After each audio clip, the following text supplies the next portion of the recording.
সম্প্রতি বিমান বাংলাদেশ এয়ারলাইন্সের একজন শীর্ষ কর্মকর্তা ও তার স্ত্রী দ্বারা একটি শিশু গৃহকর্মীকে পাশবিক নির্যাতনের ঘটনা সোশ্যাল মিডিয়ায় দেখলাম। এ ধরনের জুলুম ও রোধে করণীয় কি?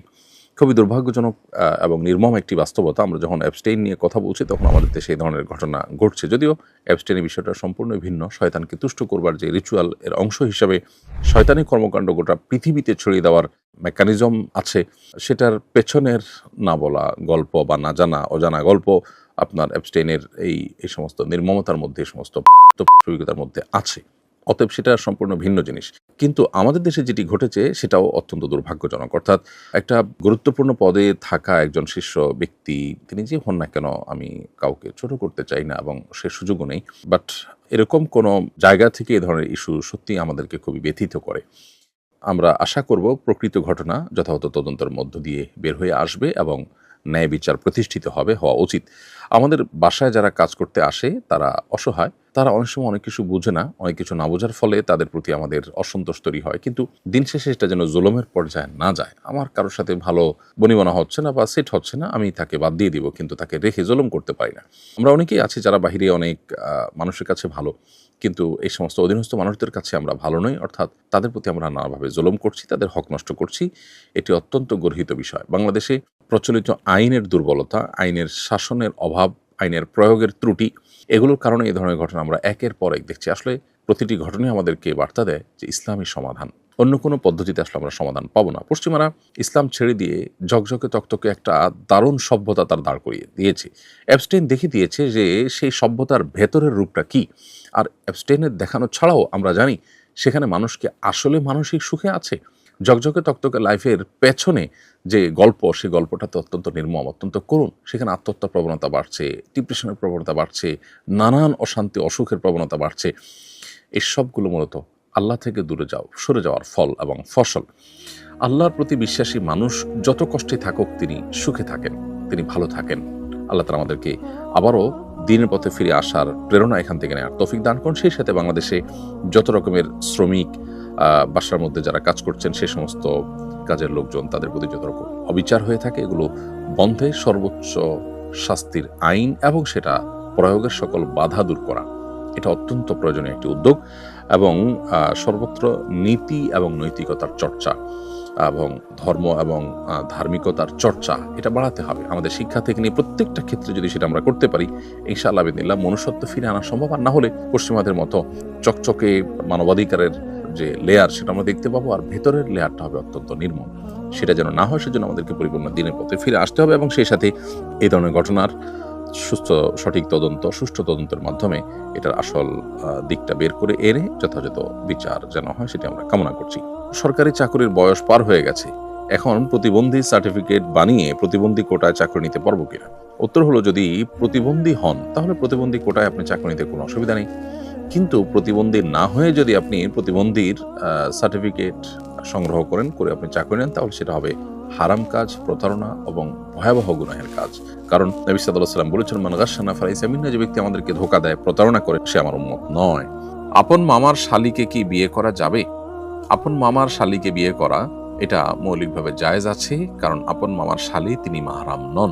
মামির বোনকে বিয়ে করা মৌলিকভাবে জায়েজ আছে ভাগনার জন্য, এটি নাজায়েজ নয়, কারণ তিনি তার রক্ত সম্পর্কে এমন কেউ নন যিনি মাহরাম। আমার মায়ের বয়স 50, আমার বাবা মানসিক ভারসাম্যহীন, এখনো কি মার নফল রোজা রাখার জন্য বাবার অনুমতির প্রয়োজন আছে? তার কাছে অনুমতি চাইলে তিনি দেবেন না। আপনার বাবা আপনার কথা অনুযায়ী যদি মানসিক ভারসাম্যহীনই হয়ে থাকেন, তাহলে আপনার মা নফল রোজা রাখার জন্য আপনার বাবার অনুমতি নেওয়ার প্রয়োজন নেই। তবে মনে রাখতে হবে আপনার একটা মৌলিক কথা, সেটি হলো স্ত্রীর কাছে স্বামী যদি কখনো ডিমান্ড করে স্ত্রী নফল রোজা রাখার পর, তাহলে সেক্ষেত্রে রোজা ভেঙে হলেও স্বামীর সে ডিমান্ড পূরণ তাকে করতে হবে। কারণ এই বিষয়টি মূলত একটি সমাজের স্থিতিশীলতা, সুস্থতা এবং স্বাভাবিকত্বের জন্য দেওয়া। শরিয়ার অনেকগুলো বিধিবিধান আছে যে বিধিবিধানগুলো আপাত দৃষ্টিতে আমাদের কাছে বুঝে আসে না, অথচ সেগুলোর অন্তর্নিহিত দিক যদি আমরা ভালোভাবে গভীরভাবে পর্যবেক্ষণ করতে পারি, পর্যালোচনা করতে পারি, তাহলে সেক্ষেত্রে আমাদের কাছে পরিষ্কার হয়ে যাবে যে এই বিধানের কত উপকারী দিক আছে বা কত দিক বিবেচনা করে আল্লাহ তাআলা এটি দিয়েছেন। সমাজে ব্যভিচার, নারীর প্রতি পাশবিক নির্যাতন এবং সমাজে আপনার যত রকমের এই জাতীয় অপরাধ সংগঠন হয়ে থাকে সেগুলোর জন্য না হয়, তার জন্য শরিয়া বহু রকমের ব্যবস্থা রেখেছে, এর মধ্যে এটাও একটা।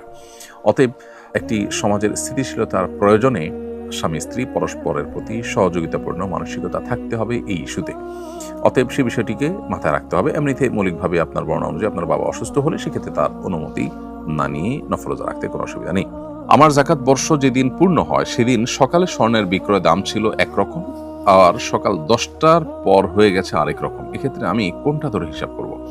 উত্তর হলো, স্বর্ণের জাকাত দেওয়ার ক্ষেত্রে বা আমরা যখন সম্পদের জাকাত দিব তখন জাকাত যখন আদায় করব তখন এটার যে দাম আছে সে দাম ধরে আমরা মূলত জাকাত ক্যালকুলেট করব।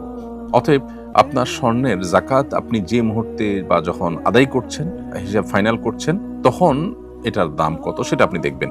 অতএব ওই দিনের প্রথম অংশ মাঝের অংশ দেখা এটা আপনার জন্য গুরুত্বপূর্ণ নয়।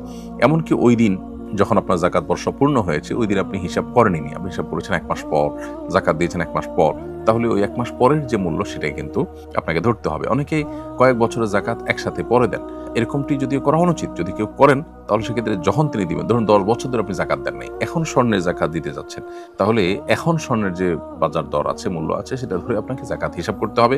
ওই জাকাত বর্ষ পূর্ণ হয়েছে 10 বছর আগে তখনকার হিসাব নয়। অতএব এখান থেকে আশা করি আপনার বিষয়টি ক্লিয়ার হয়েছে। আমার সৎ মায়ের প্ররোচনায় আমার বাবা আমার হাজবেন্ডকে অযথা মারার জন্য উদ্যত হয়, তাই স্বামী আমাকে আমার বাবার সাথে যোগাযোগ না করার নির্দেশ দিয়েছেন। এদিকে বাবাও আমার সাথে কথা বলতে চান না, এক্ষেত্রে আমার করণীয় কি?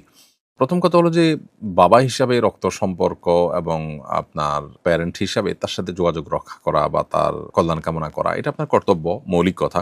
এখন যে সিচুয়েশন তৈরি হয়েছে এই সিচুয়েশনে যদি আপনি তার সাথে ফোনে হাই হ্যালো করেন, খোঁজ খবর রাখেন, তার কল্যাণ কামনা করেন, তিনি যেহেতু বলছেন যে নিজেও কথা বলতে চান না, তারপরও আপনি আপনার জায়গা থেকে তার কল্যাণকামিতার জায়গা থেকে অন্তত হাই হ্যালো ফোন যোগাযোগ এটুকু করেন, তাহলে ইনশাআল্লাহ আপনি দায়মুক্ত হবেন। এবং স্বামী তার দ্বারা কষ্ট পেয়েছেন, সেজন্য আপনি স্বামীকে আপনার সর্বোচ্চ তার পক্ষে সিম্প্যাথি প্রকাশ করার চেষ্টা করবেন, কিন্তু স্বামীর কথার কারণে আপনি বাবার সাথে সম্পর্ক চিরতরে ছিন্ন করতে বাধ্য নন। আবার একই সাথে স্বামী যাতে রুষ্ট না হন, আপনার দাম্পত্য সম্পর্কে যেন প্রভাব না পড়ে, সেজন্য তার অগোচরেও চাইলে আপনি যতটুকু না হলে ততটুকু যোগাযোগ তার সাথে রাখতে পারেন, বরং রাখার কর্তব্য আপনার যদি সে সুযোগ থাকে। আমার সহপাঠী কয়েকজন বন্ধুরা মিলে বাজি ধরে ক্রিকেট খেলে, আমি ওদের সাথে খেলি, তবে ওদের বাজির সাথে আমার কোনো সম্পর্ক নেই। আমি সেটাকে এখন অংশগ্রহণ করি না, কেবল শরীর চর্চার উদ্দেশ্যে কি ওদের সাথে খেলতে পারবো? জুয়ার যদি আপনার কোনো প্রকার অংশগ্রহণ না থাকে, আপনি জাস্ট খেলেছেন, তাহলে সেটা জায়েজ হতে পারে। কিন্তু আপনার এই অংশগ্রহণটা যদি তাদের কোনো প্রকার জুয়ার কাজে প্রত্যক্ষ সহযোগিতা হয়, তাহলে সেটা আপনার জন্য জায়েজ হবে না। আর যদি সেরকমটা না, বরং আপনি না খেললেও না কেউ খেলবে, এখানে সহযোগিতার কোনো ইস্যু নাই, আপনি আপনার যে পারপাস অর্থাৎ শারীরিক কষ্ট সেটি সার্ভ করার জন্য খেলছেন, তাহলে সেটি নাজায়েজ হওয়ার কোনো কারণ নেই। আমি একজন সৌদি প্রবাসী, সৌদিতে কোনো কথা বা কাজ গুরুত্বহীন বোঝাতে খাল্লি বাল্লি বলা হয়। এক কফিল আমাকে গাড়ির ব্যাপারে এক প্রস্তাব দিলে আমি বলি আমার ফ্যামিলি খাল্লি বাল্লি, আর আপনার এটা তো আরো আগে। প্রশ্ন হলো, এতে কি আমার স্ত্রী তালাক হয়ে গেছে কিনা? খাল্লি বাল্লি, খাল্লি মানে বাদ দাও, এই টাইপের কথা আর কি। খাল্লি বাল্লি মানে বাদ বাদ রাখেন এসব। তো আপনি যদি ফ্যামিলি খাল্লি বাল্লি বা ফ্যামিলি রাখেন, আপনি এই টাইপের কথা বলেন, তাহলে এর কারণে তালাক হওয়ার কোনো কারণ নেই, এটার কারণে আপনার স্ত্রী তালাক হবে না।